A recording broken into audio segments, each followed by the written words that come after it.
Hello learners, कैसे हैं आप सभी। होप सो अच्छे होंगे और एग्ज़ाम की तैयारी भी कर रहे होंगे क्योंकि दिसंबर में आपका एग्ज़ाम होने वाला है। ठीक है, तो चलिए स्टार्ट करते हैं। आज का हमारा टॉपिक है इशू ऑफ शेयर, जो कि अकाउंटिंग फॉर कंपनीज चैप्टर में है। तो आज हम समझेंगे कि शेयर क्या होती है, शेयर इशू क्यों किया जाता है, और शेयर कैपिटल क्या होता है, और शेयर के कितने टाइप्स होते हैं। तो लेट्स स्टार्ट। तो सपोज दैट कि यहाँ में एक बंदा है, ठीक है, और इसने एक कंपनी स्टार्ट की XYZ लिमिटेड। देखिए लिमिटेड लगा हुआ है, यानी ये पब्लिक लिमिटेड कंपनी है। कैसी कंपनी है? पब्लिक लिमिटेड कंपनी है, जो कि पिछले क्लास में हमने पढ़ा था। तो राम ने एक कंपनी ओपन किया XYZ लिमिटेड कंपनी, ठीक है। तो किसी भी कंपनी को रन करने के लिए क्या चाहिए होता है? पैसा। और जो पैसा मालिक लगाता है उसे हम क्या बोलते हैं? कैपिटल बोलते हैं। क्या हम बोलते हैं? कैपिटल बोलते हैं। राम को चाहिए पैसे कंपनी को चलाने के लिए। तो शुरू के फेज़ में राम ने अपनी सेविंग्स का इस्तेमाल किया, ठीक है, ठीक है। सेकंड, उसने क्या किया कि बैंक से लोन भी निकाला। उसके बाद कुछ एंजल इन्वेस्टर से भी मुलाकात करके कुछ पैसे अपने कंपनी में लगवाए। कुछ रिलेटिव्स और अपने दोस्तों से भी पैसे मांग करके अपनी कंपनी में लगाएं। बट आपको तो पता है कि जैसे जैसे बिज़नेस ग्रो करेगी वैसे वैसे और पैसे की ज़रूरत हमें पड़ेगी। तो पिछले क्लास में हमने क्या पढ़ा था कि जो पब्लिक लिमिटेड कंपनी होती है वो जनरल पब्लिक यानी आम जनता से भी पैसे रेस कर सकती है, फंड रेस कर सकती है शेयर इशू करने से।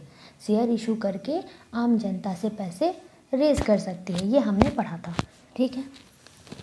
तो सपोज दैट कि राम को ज़रूरत है 10 लाख रुपए की। राम को कितने पैसे की ज़रूरत है?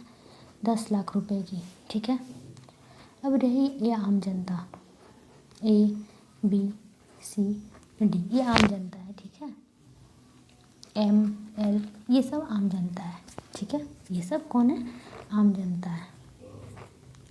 तो ये सब जो है आम जनता है। तो क्या ये जाकर के किसी से बोलेगा राम कि मेरे को कंपनी में खोला हूँ, मेरे को 10 लाख रुपए दो? कोई भी बंदा क्यों कंपनी को पैसे देगा, है ना? कोई भी बंदा कंपनी को पैसे क्यों देगा? तो राम ने कहा कि ठीक है, आप मेरे को पैसे दो, बदले में मैं आपको क्या करूँगा, आपको कंपनी में मालिक बनाऊँगा, मैं आपको कंपनी में मालिक बनाऊँगा, ठीक है। तो भाई ये तो बड़ा खुश हो गया कि हाँ हाँ मैं तो मालिक बनूँगा, मैं पैसे दूँगा।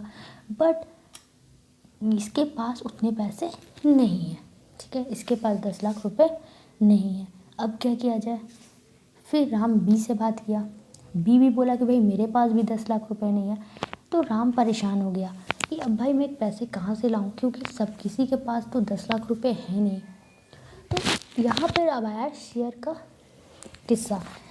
तो इसने कहा कि ठीक है, एक काम करते हैं, इस कैपिटल को स्मॉल यूनिट्स में यानी छोटे छोटे टुकड़ों में बांट देते हैं। इस कैपिटल को छोटे छोटे टुकड़ों में बांट देते हैं। तो इसने क्या किया, इस कैपिटल को छोटे छोटे टुकड़ों में बांट दिया, यानी 10,000 टुकड़ों में बांट दिया, और एक टुकड़े का रेट रखा 100 रुपीज़। एक टुकड़े का रेट कितना रखा? 100 रुपीज़। यानी कि एक शेयर का दाम कितना रखा इसने? 100 रुपीज़, ठीक है। इसने क्या किया कि छोटे छोटे टुकड़ों में बांट दिया, यानी कि 10,000 टुकड़ों में इस 10 लाख रुपए को 10,000 टुकड़ों में बांट दिया, और एक टुकड़े का वैल्यू रखा 100 रुपये। एक टुकड़े का वैल्यू कितना रखा? 100 रुपये। अब देखिए अब क्या हुआ कि अब ए जो है ये भी शेयर खरीद सकता है, बी भी खरीद सकता है, सी भी खरीद सकता है, डी भी खरीद सकता है। क्यों? क्योंकि देखिए एक शेयर का अगर दाम हो गया है 100 रुपये, तो ये 2 शेयर भी खरीद सकता है, 4 शेयर भी खरीद सकता है। तो ये बोलेगा अरे भाई मैं तो 20,000 रुपये खर्च कर सकता हूँ, मतलब 20,000 रुपये यहाँ दे सकता हूँ। तो ये क्या करेगा, ये 20,000 रुपये इसमें इन्वेस्ट कर देगा। ये कितने पैसे इन्वेस्ट करेगा, 20,000 इन्वेस्ट कर देगा। ये बोलेगा कि अरे भाई मैं क्या करूँगा, मैं 5 ही शेयर खरीदूँगा, ठीक है। एक बी बोला मैं 5 शेयर खरीदूँगा, हर शेयर का दाम है 100 रुपये, तो ये 500 रुपये क्या करेगा, कंपनी को दे करके इसमें शेयर होल्डर बन जाएगा। तो जिसकी जितनी इन्वेस्ट करने की कैपेबिलिटी होगी आम जनता की, वो उतने शेयर खरीदेगा और इस कंपनी में मालिक बन जाएगा। इस तरह से क्या होगा कि देखिए, कंपनी को पूंजी तो मिल ही रहा है, कंपनी को क्या मिल रहा है, पूंजी मिल रहा है, ठीक है। और बदले में जो आम जनता है उन्हें क्या मिल रहा है, ये इन्हें मिल रहा है शेयर होल्डर। ये बन रहे हैं कंपनी में शेयर होल्डर। ये कंपनी में क्या बन रहे हैं, शेयर होल्डर, यानी कि ये कंपनी में बन रहा है मालिक। ये कंपनी में क्या बन रहा है, मालिक बन रहे हैं। ये भी परचेज कर लिया, ये भी परचेज कर लिया, ये भी परचेज कर लिया। तो ये सभी लोग क्या कर रहे हैं, कंपनी को दे रहे हैं पैसे, पूंजी, और बदले में कंपनी इन्हें क्या बना रही है, मालिक बना रही है, ठीक है। तो अब तो हो गया कि भाई हमने पैसे दे दिए, तो अब हमें फ़ायदा क्या हुआ, हम तो मालिक बन गए। तो राम ने बोला कि आप तो मालिक बन गए, तो आपको हम क्या करेंगे कि जब भी कंपनी को प्रॉफिट होगी, जब भी कंपनी को प्रॉफिट होगी तो हम आपको आपके शेयर के हिसाब से डिविडेंड देंगे। आपके जितना आपने शेयर लगाया है उस हिसाब से आपको डिविडेंड देंगे, यानी प्रॉफिट में हिस्सा देंगे, ठीक है। तो ये तो भाई फ़ायदे में है, पैसा दिया, मालिक बन गए, और बदले में क्या मिल रहा है, इन्हें प्रॉफिट मिल रहा है।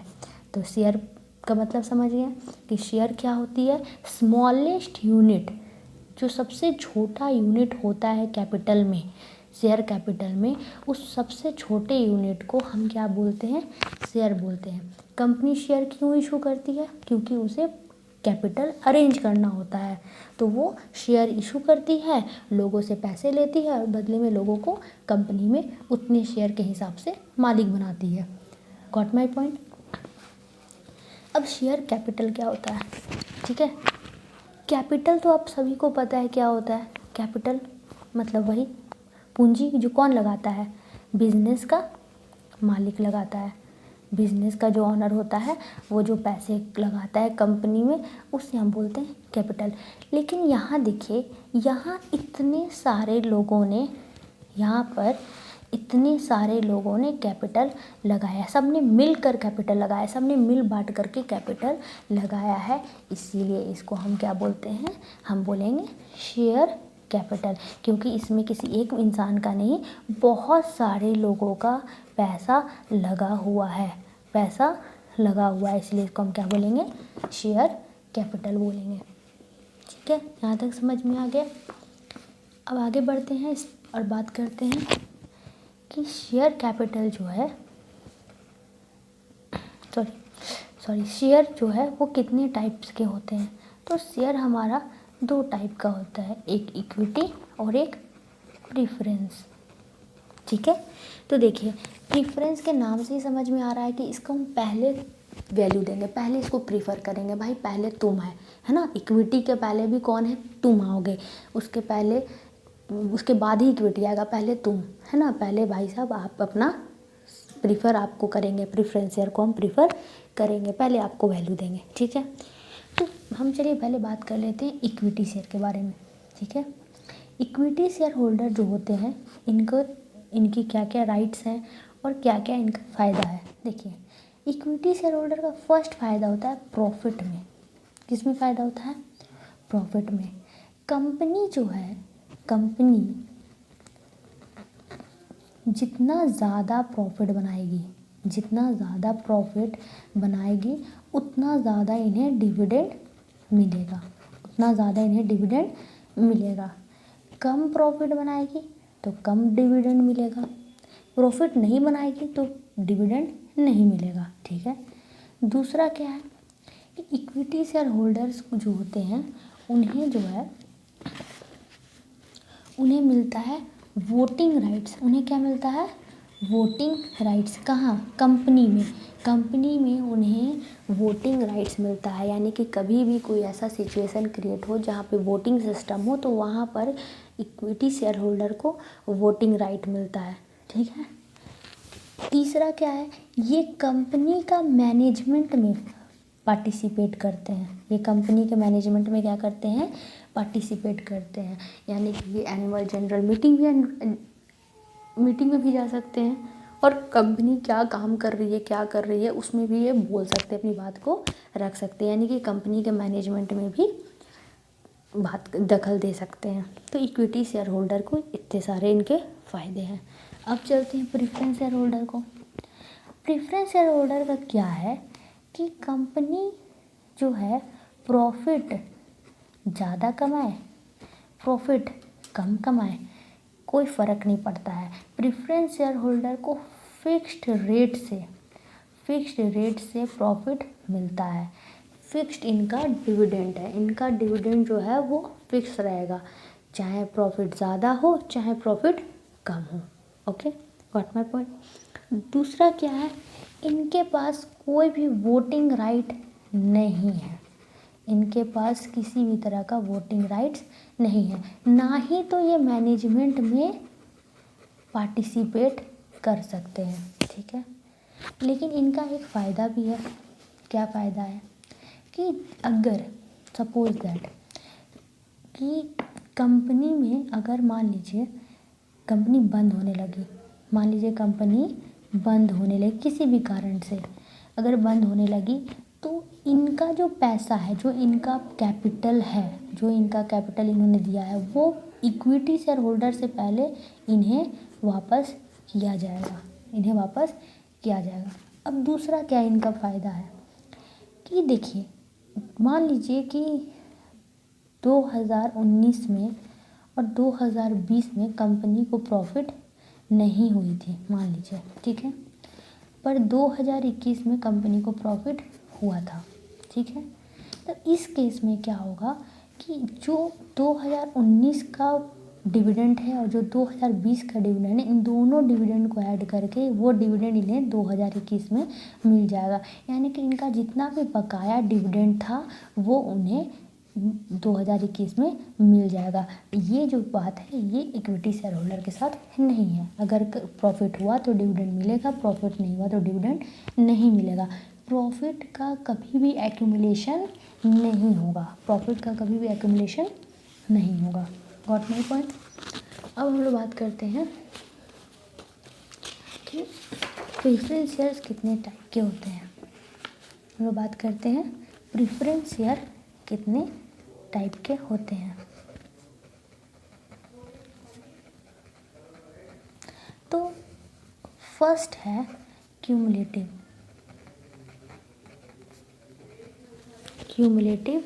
Preference share. इसका मतलब क्या हुआ, देखिए, इसका मतलब हुआ कि अगर मान लीजिए कंपनी को जिस साल फ़ायदा हुआ, जिस साल प्रॉफिट हुआ उस साल इन्हें पैसे मिलेंगे, और जिस साल इनका मान लीजिए फ़ायदा नहीं हुआ या उतना पैसा नहीं हुआ, इतना सफिशिएंट प्रॉफिट नहीं था कि कंपनी डिविडेंड दे सके, तो वो जो डिविडेंड है वो एक्यूमुलेट होता रहेगा। जैसे मान लीजिए 2019 में कंपनी को प्रॉफिट नहीं हुआ, उस साल तो कंपनी डिविडेंड नहीं दे पाई, पर 2020 में कंपनी को प्रॉफिट हुआ, तो जो इस साल का डिविडेंड है प्लस इस साल का डिविडेंड, दोनों डिविडेंड ऐड करके 2020 में क्यूमुलेटिव प्रेफरेंस शेयर होल्डर वालों को मिलेगा। एक बार फिर समझते हैं। 2019 में प्रॉफिट नहीं हुआ था, 2020 में प्रॉफिट हुआ था, तो 2019 का जो डिविडेंड है और जो 2020 का डिविडेंड है, दोनों डिविडेंड को ऐड करके क्यूमुलेटिव प्रेफरेंस शेयर होल्डर को 2020 में दे दिया जाएगा। यानी कि पिछले साल का जो बकाया अरियर था वो भी इस साल मिल जाएगा। ये तो हो गया क्यूमुलेटिव। सेकेंड इस तरह आएगा नॉन क्यूमुलेटिव जस्ट इसका अपोजिट है। क्या है, 2019 में प्रॉफिट नहीं हुआ, ठीक है, 2020 में प्रॉफिट हुआ, तो क्या होगा कि 2020 का तो डिविडेंड मिल जाएगा, बट 2019 का जो बकाया है वो नहीं मिलेगा। यानी कि नॉन क्यूमुलेटिव में कोई भी बकाया डिविडेंड नहीं मिलता है। अगर प्रॉफिट हुआ तो डिविडेंड मिलेगा, प्रॉफिट नहीं हुआ तो डिविडेंड नहीं मिलेगा। अब हम लोग बात करते हैं पार्टिसिपेटिंग। क्या बात करते हैं?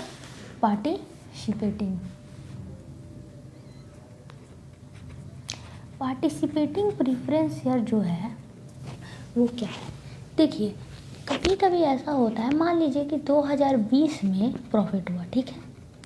कंपनी ने क्या किया कि प्रेफरेंस शेयर होल्डर को और इक्विटी शेयर होल्डर को दोनों को डिविडेंड दे दिया। दोनों को क्या दिया? डिविडेंड दे दिया। उसके बाद भी कुछ प्रॉफिट बच गया है। तो इस प्रॉफिट में भी प्रेफरेंस शेयर होल्डर को पैसा मिलेगा, इस डिविडेंड मिलेगा। यानी कि जो प्रॉफिट इक्विटी को देने के बाद भी अगर बच जाता है तो उस पैसा में भी प्रेफरेंस शेयर होल्डर को राइट है कि उसे वो डिविडेंड मिलेगा, ठीक है। नेक्स्ट हो जाएगा हमारा नॉन पार्टिसिपेटिंग। जस्ट इसका उल्टा, कि अगर प्रॉफिट बच भी गया तो भी प्रेफरेंस शेयर होल्डर को उसमें से पैसा नहीं मिलेगा। ये हो गया नॉन पार्टिसिपेटिंग, जो कि पार्टिसिपेटिंग का जस्ट अपोजिट होता है। Got my point? यहाँ तक आप लोग को समझ में आ गया होगा। नेक्स्ट हम बात करते हैं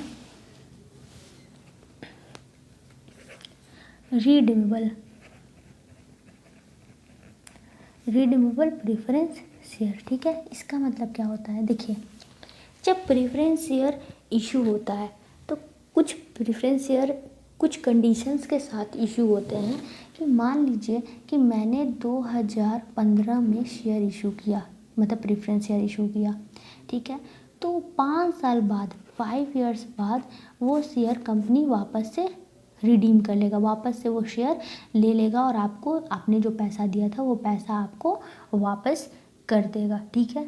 तो ये होता है रिडीमेबल प्रेफरेंस शेयर। कंपनी ने 2015 में मान लीजिए 1 लाख शेयर इशू किया था और ठीक 5 साल बाद ये 1 लाख शेयर जो है वापस ले लेगा और बदले में आपको पैसे दे देगा, ठीक है। ये हो गया रिडीमेबल। अब इसका जस्ट अपोजिट है इरिडीमेबल। तो इसका मतलब यही हुआ कि इसमें क्या हुआ कि कंपनी ने पैसे वापस ले लिए, लेकिन इरिडीमेबल में क्या होता है कि जब तक कंपनी बंद नहीं होती है तब तक जब तक कंपनी वाइंड अप नहीं होती है तब तक आपको कोई पैसे वापस नहीं मिलेंगे, ठीक है। यानी जब कंपनी बंद होगी तभी आपको आपका कैपिटल वापस मिलेगा, ठीक है। नेक्स्ट हमारा आता है 7 नंबर, जो कि है कन्वर्टेबल। कन्वर्टेबल का मतलब क्या होता है? कन्वर्ट करना, बदल देना, ठीक है। तो कन्वर्टेबल प्रेफरेंस शेयर क्या होते हैं? कि कुछ समय बाद, कुछ टाइम बाद ये जो शेयर है ये अपने आप को इक्विटी में बदल सकते हैं। ये शेयर होल्डर अपने आप को इक्विटी शेयर होल्डर में बदल सकते हैं, ठीक है। और 8 नंबर क्या है? Non convertible. इसका मतलब क्या हुआ कि आप अपने आप को कन्वर्ट, यानी कि इक्विटी शेयर में कन्वर्ट नहीं कर सकते हैं, तो होप सो कि आपको यहाँ तक बात समझ में आ गई होगी, ठीक है। नेक्स्ट वीडियो में हम करेंगे टाइप्स ऑफ शेयर कैपिटल क्या होता है, ओके। तब तक के लिए बाय बाय। और मेरे चैनल, अगर मेरा वीडियो पसंद आया हो तो मेरे वीडियो को लाइक करें, शेयर करें और मेरे चैनल को सब्सक्राइब भी करें। Thank you so much.